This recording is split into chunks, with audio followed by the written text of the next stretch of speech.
Welcome to Women Mastering Midlife, where we dive deep into the rich complexities of womanhood in our middle years. I'm your host, Victoria Byrd, a pharmacist, certified women's health coach, and your guide on this transformative journey. Whether you're navigating perimenopause, thriving in menopause, or mastering midlife's many transitions, this is your weekly dose of expert guidance, compassionate support, and a judgment-free space to explore it all. Here, we're empowering women to master midlife on their terms, reclaiming our health, our happiness, and our power. Together, we'll rewrite the narrative around this remarkable stage of life, from something to dread into a beautiful, bold transition. I'm so glad you're here.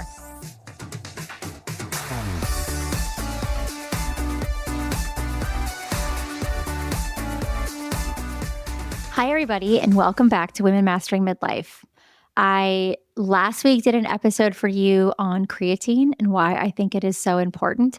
And in the middle of that episode somewhere, I mentioned that for most clients, I recommend magnesium in some form, creatine, and possibly vitamin D as a supplementation for women.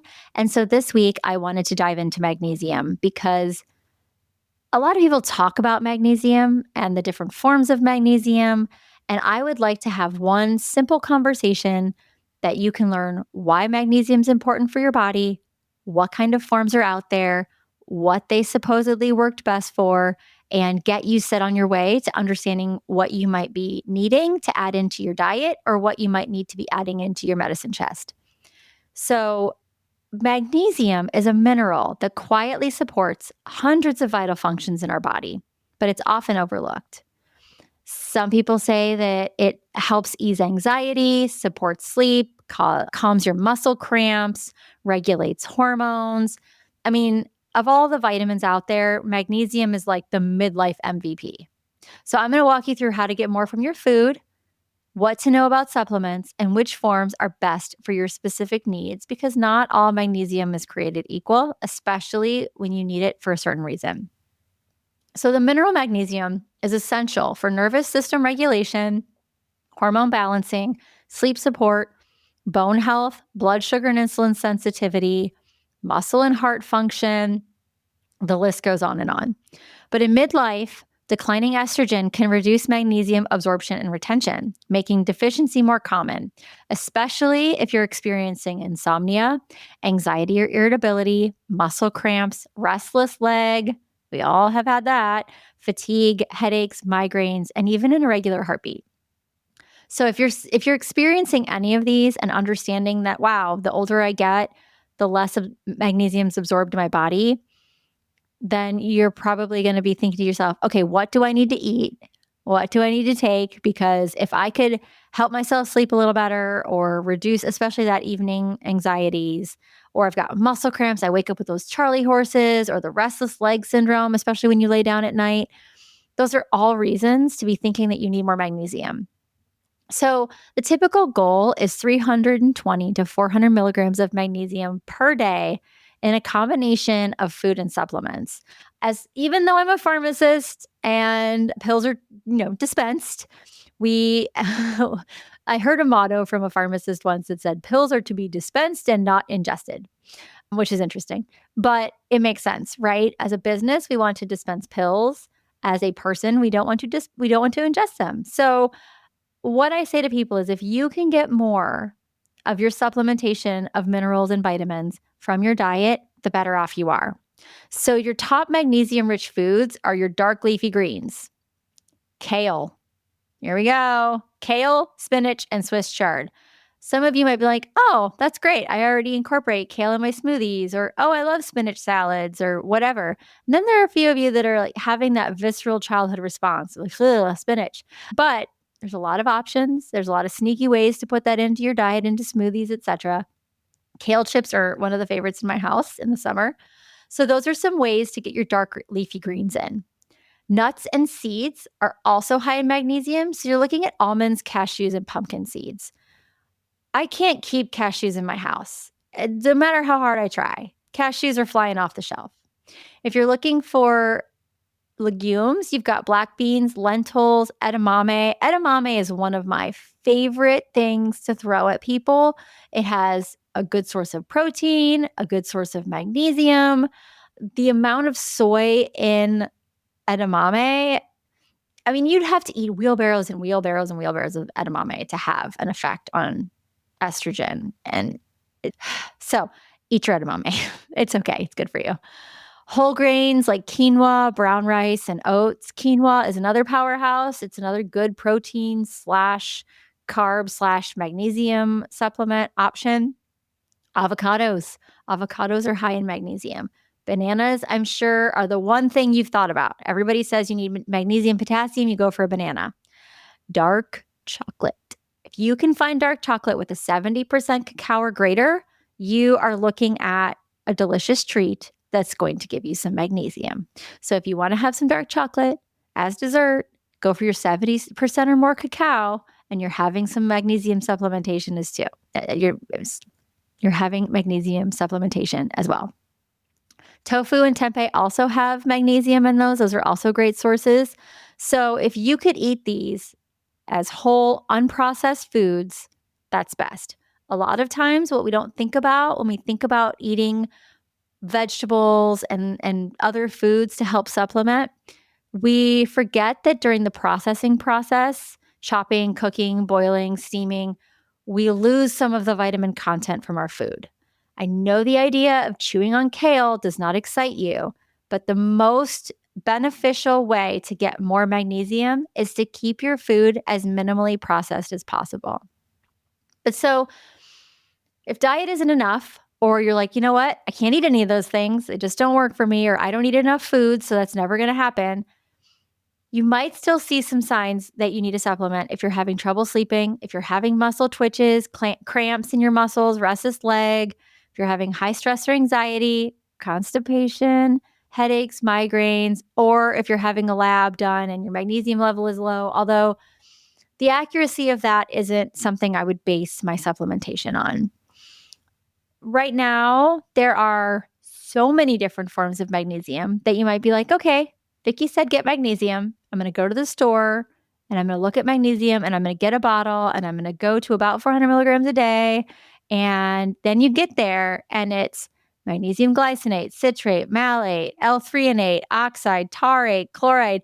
There's so many different magnesiums out there that it's hard to pinpoint which one would work best for you. So my go-to is magnesium glycinate. That's what I take in the evening to help with sleep, anxiety, mood, premenstrual syndrome. It's excellent for nighttime use. It's highly absorbable, it's gentle on the stomach, it's calming, and it supports GABA production. All of those things make it great for a nighttime supplement.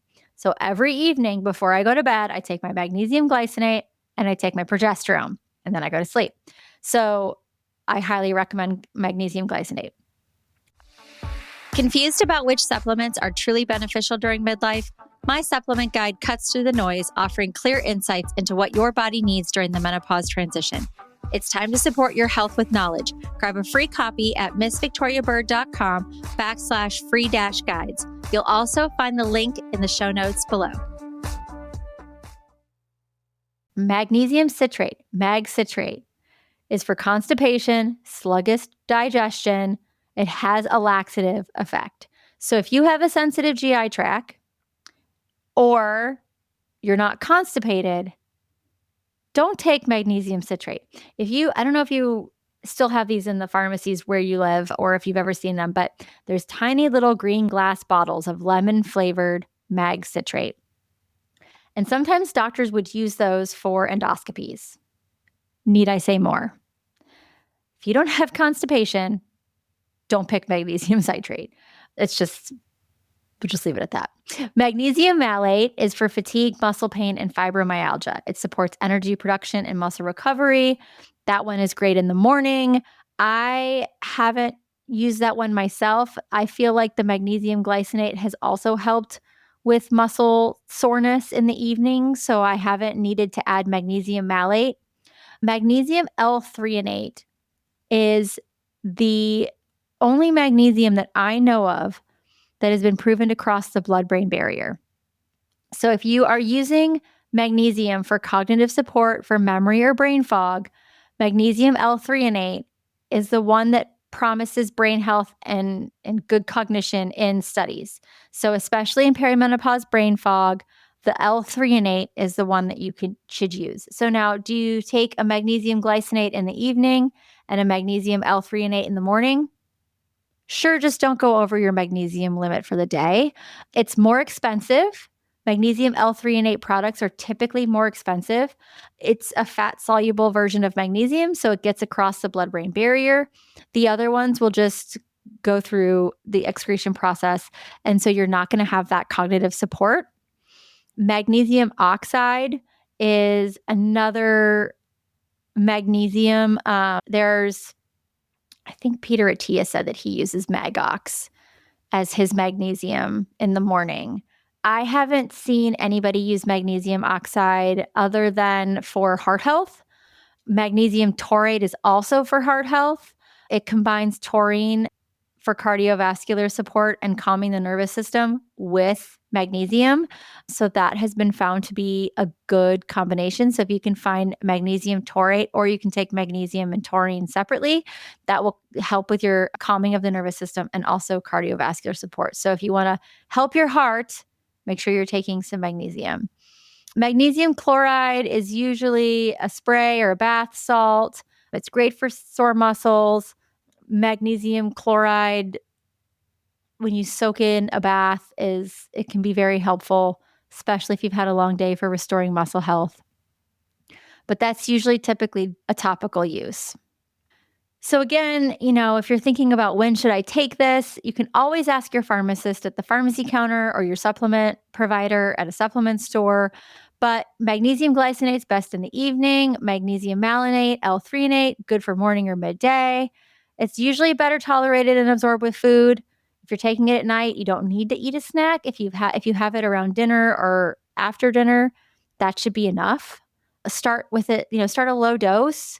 If you are eating enough magnesium-rich foods, going over 350 milligrams a day may not be necessary. So I would just make sure that you're not overdosing on magnesium. Too much magnesium can cause diarrhea. So we don't want to over magnesiumate ourselves. Also check with a provider if you're on medications like diuretics or antibiotics or bisphosphonates. Those are some medications that you just want to make sure that magnesium doesn't interact with them. Sometimes you might be on a prescription that the chemical compound of your medication would bind with the magnesium and make your medication less effective. So I wouldn't want you to take it at the same time as any medicines that could interact. So be sure to check that. If you are interested, the NIH Office of Dietary Supplements does have a magnesium fact sheet. I can add that to the show notes below if you're interested. Dr. Rhonda Patrick, PhD, did an article on magnesium in longevity and brain health. Dr. Laura Bryden in the Period Repair Manual talks about magnesium. Also, I have a supplement guide on my website that's a freebie. You could go there. I have a chart on magnesium forms if you want to grab that freebie and download that. That also has some other supplements that I've suggested to people here and there, or that I've taken myself in midlife. So those are all some great references for you to be able, to be sure to check out. So at the end of the day, diet is the best place to get your vitamins and minerals, hands down. But none of us are eating the right foods. There's comments and there's studies out there that are ongoing, like, are our farmed foods even rich in nutrients anymore? Or has the soil been depleted, and the gut and the environment and the washing process? And that's another topic for another day. But if you are interested in supplementation, it might just be the missing piece of your midlife wellness puzzle. So whether you're struggling with sleep or mood swings, muscle aches, cramps, this mineral could help bring those things back into balance. If you want help figuring out which form is best for you, grab the free supplement guide at the link in the show notes. Send me a message on Instagram at Miss Victoria Byrd. Check out my website, missvictoriabyrd.com. All of the guides are going to be there. And if you want to have somebody go through all of your supplements and talk with you about what you're taking, how it works with your body, what your side effects are, I suggest going to see a pharmacist locally. If you ever want to book a one-on-one clarity session with me to go over what supplements are used and why, I'd be happy to book that one-on-one session with you. And you can do that on my website or through the link in my show notes. Until then, grab your banana, grab your dark chocolate with 70% cacao, eat some quinoa with black beans in it. What else? Have an avocado. What else is there? Oh my gosh. This is the brain fog. And eat your spinach. Until next time, have a great week. Thank you for listening. I don't want to bombard you with too much information. Go eat your magnesium-rich foods. Grab a supplement if you think it could help you. And let's figure out this midlife mastering thing together, right? A lot of it is just throwing things at the wall and seeing what sticks. But we want to do it in a way that doesn't burst the wallet and doesn't make us crazy. So I hope that you find that this podcast and this episode specifically provided you with some information that you could go forth and you can use in your daily life, and it'll benefit you. And always, always check out the library of podcast episodes I have here. Until next time, eat your dark leafy greens. I'll see you next week. Thank you for listening to this episode of Women Mastering Midlife. If something you heard today resonated, I'd be so grateful if you'd share it with a friend who might need a little extra support on her midlife journey. Remember, small changes can make a big difference, and you don't have to navigate this transition alone. We will be back next week with more expert guidance and compassionate conversations to help empower you to master midlife on your terms. Until then, you can find us on Instagram at Women Mastering Midlife, or come connect with me directly at Miss Victoria Byrd. And you're looking for deeper connection and support, be sure to join us in the Women Mastering Midlife community. We'd love to continue the conversation with you there. If you've enjoyed this episode, please rate and review this podcast. It helps us reach more amazing women mastering midlife just like you. You'll find all the links from today's episode and ways to connect in the show notes below. See you next time.